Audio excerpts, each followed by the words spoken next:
Hai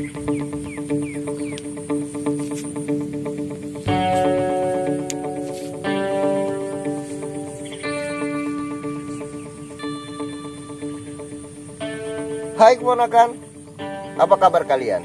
Mudah-mudahan selalu dalam keadaan sehat. Profesi petani selalu erat kaitannya dengan kemiskinan. Petani ya miskin.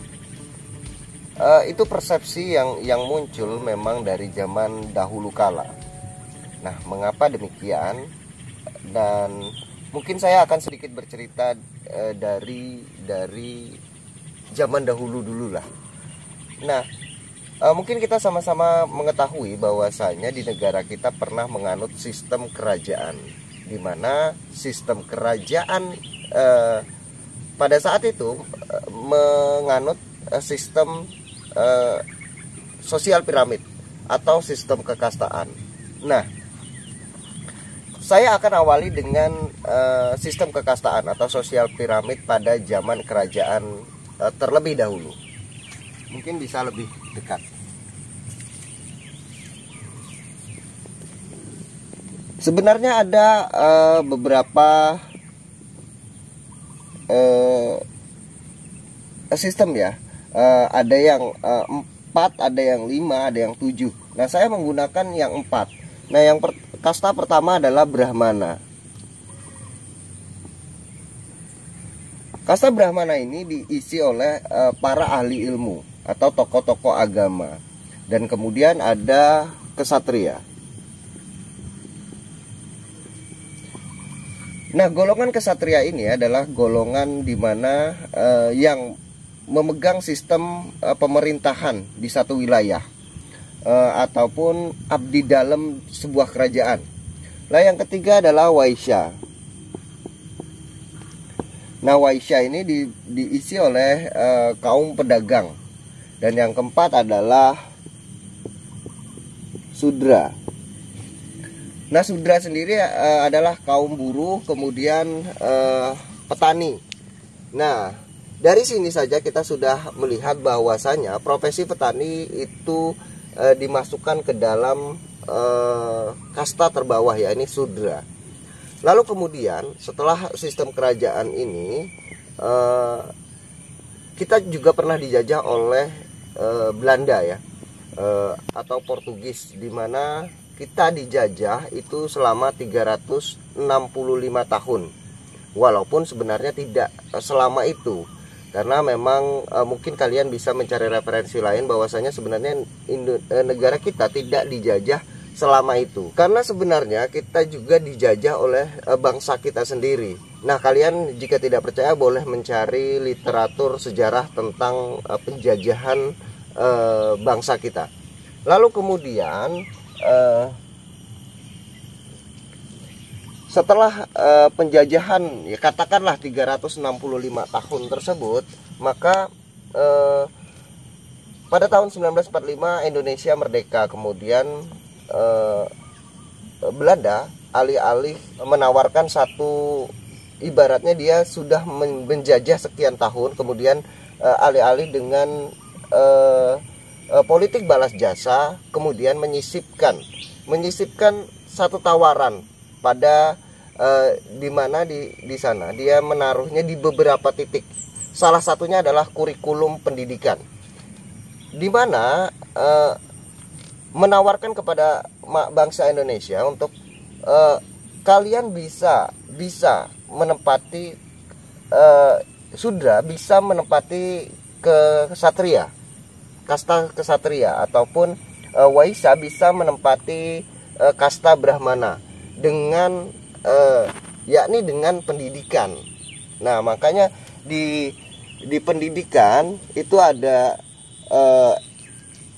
SMP atau SD atau SMP. Nah, ini pasti mendapatkan satu pekerjaan di kasta ini. Lalu kemudian Waisya, bisa katakan SMA itu mendapatkan pekerjaan di kasta ini. Nah, kemudian kesatria mendapatkan pekerjaan di kasta ini, dan jika S1, ini SMA, S1 ini SMA, dan kemudian ini mungkin strata S3 bisa mendapatkan posisi Brahmana.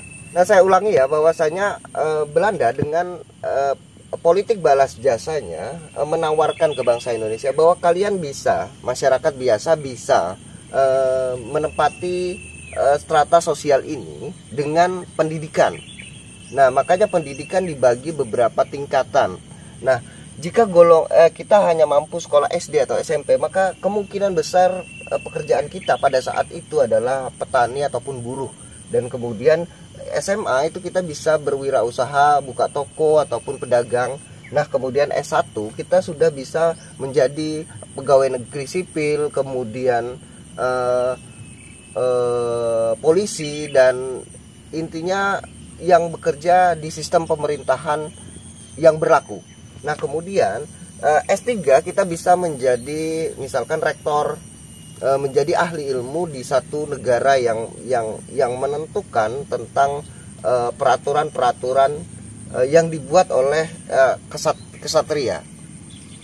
Nah, dari sini kita sudah bisa menyimpulkan bahwasanya kenapa sih petani itu selalu identik dengan kemiskinan. Nah, setelah sistem kerajaan itu menempatkan petani di kasta sudra, Belanda dengan sistem politik balas jasanya menawarkan ini untuk jika kita ingin menempati sistem kasta Brahmana, maka kita harus S3. Nah, itu memerlukan pembiayaan. Maka semakin hari profesi petani itu semakin minim peminat. Mengapa? Karena para petani, mungkin bisa dekat, para petani di kasta sudra, kaum petani di kasta sudra itu berbondong-bondong menjual lahannya untuk menyekolahkan anak-anaknya agar bisa setidaknya menaiki satu kasta, yaitu Waisya. Jika maka menjual lagi lahannya untuk menempati kasta kesatria. Bahkan tidak jarang ada yang menempati kasta Brahmana dari anak seorang petani. Begitu juga kasta Waisya. Maka mereka orientasinya adalah menyekolahkan anak hingga jenjang tinggi untuk mendapatkan strata sosial di masyarakat. Nah, sebenarnya ini masih berlaku, hanya saja tidak menggunakan kalimat-kalimat ini di lingkungan sosial masyarakat. Pada dasarnya inilah yang terjadi. Mengapa petani selalu identik dengan kemiskinan? Karena para petani itu pada dasarnya zaman dahulu sudah ditentukan ya, dibagi ya. Lahan itu para petani dibagi ya. Di masa pemerintahan Soekarno saja itu dengan sistem transmigrasi itu kan dimaksudkan agar masyarakat kecil itu memiliki lahan. Namun karena sistem yang ditawarkan oleh Belanda, bahwasanya dengan menyekolahkan anak setinggi mungkin bisa menempati kasta ini, maka para petani yang tadinya diberi lahan itu menjual lahan tersebut untuk menyekolahkan anaknya, termasuk orang tua saya ya, menjual lahannya untuk menyekolahkan saya agar saya berada di kasta kesatria, di mana saya menjadi abdi dalam satu pemerintahan. Nah, oleh sebab itu sampai saat ini petani itu selalu dikaitkan dengan kemiskinan karena memang kenyataannya demikian. Dan semakin tahun peminat untuk bertani itu semakin menurun.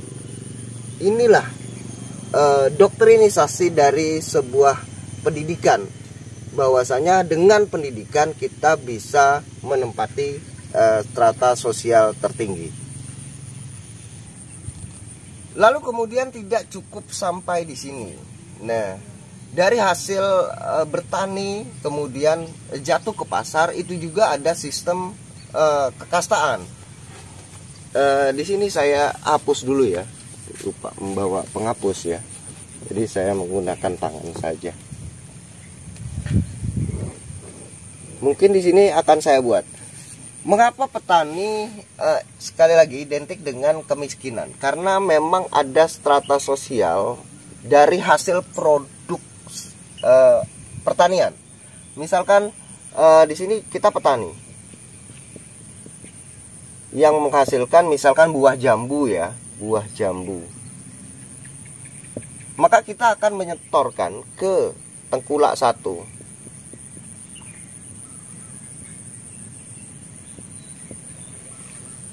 Nah, dari tengkulak satu ini dia masih bisa mendapatkan keuntungan, yakni di tengkulak 2. Lalu kemudian jatuh ke pasar. Nah, di sini pembiayaannya sangat tinggi. Petani pembiayaannya sangat tinggi. Kemudian di tengkulak 1, tengkulak 1 itu biasanya hanya modal transportasi. Nah, biasanya misalkan dari petani itu harga 5.000, dia bisa menjualnya 10.000. Nah, di tengkulak 2 ini biasanya hanya Rp2.000 untuk sampai ke pasar. Namun di sini tengkulak 2 biasanya dia sudah minim lagi pembiayaan. Nah, hanya dia menyiapkan tempat untuk penampungan dari tengkulak 1. Kemudian jatuhlah ke pasar, baru ke konsumen. Nah, ke konsumen itu bukan dalam satu sistem kekastaan di pasar ya. Sistem sosial piramid di pasar, atau ini namanya sistem kapitalis. Nah, kasta berikutnya itu sebenarnya adalah produsen pupuk. Walaupun bagaimana, produsen pupuk dan penjual pupuk itu lebih untung ketimbang petani ataupun pedagang sayur atau pedagang hasil pertanian ataupun tengkulak. Di sini produsen pupuk itu, karena petani selalu memerlukan pupuk, yang mana kita ketahui bahwasanya dengan revolusi hijau memaksa manusia untuk menggunakan produk-produk unggul, yang mana produk unggul tersebut itu selalu ketergantungan kepada produk-produk kimia. Nah, dari situlah produsen pupuk itu selalu menempati kasta tertinggi dari petani. Nah, yang terakhir itu juga bukan konsumen, namun pemerintah. Nah, pemerintah semua ini saya tidak akan menjelaskan secara detail, namun kesemuaan ini itu menyetorkan pajak ke negara atau pemerintahan. Walaupun pada kenyataannya pemerintah kemudian memberikan berbagai macam subsidi ke petani. Dari hasil pajak ini dikembalikan lagi, baik itu berupa bibit, kemudian berupa pupuk yang bersubsidi, kemudian transportasi, terus kemudian pengairan. Namun dari pemerintah ini turunnya tidak serta-merta langsung ke petani. Di sini ada tangga lagi untuk sampai ke petani. Misalkan pemerintah melalui dewan, kemudian lagi ke dinas pertanian, kemudian turun lagi ke desa, barulah sampai ke petani. Itu sudah ampasnya, kalau boleh dikatakan ampasnya, dan sangat jarang sekali itu tepat sasaran. Sehingga alih-alih pemerintah ingin membantu petani untuk meningkatkan produktivitas, terus kemudian membantu bagaimana cara pengelolaan hasil produksi, namun karena pemerintah yang di atas tidak langsung memberikannya ke petani, namun melalui itu tadi ada tangga lagi untuk sampai ke petani, maka habis terkikis di sana sehingga petani mendapatkan ampasnya, baik dari segi untuk memproduksi hasil pertanian sampai bagaimana cara mengelola hasil pertanian itu sudah tidak relevan lagi untuk diterapkan oleh petani. Kurang lebihnya begitu. Nah, itulah mengapa petani selalu identik dengan kemiskinan. Karena memang inilah yang sedang berlaku di negara kita. Nah, kita tidak berbicara tentang person, tentang individu ya. Namun sistem yang berlaku memang membuat petani selalu berada di kasta terendah.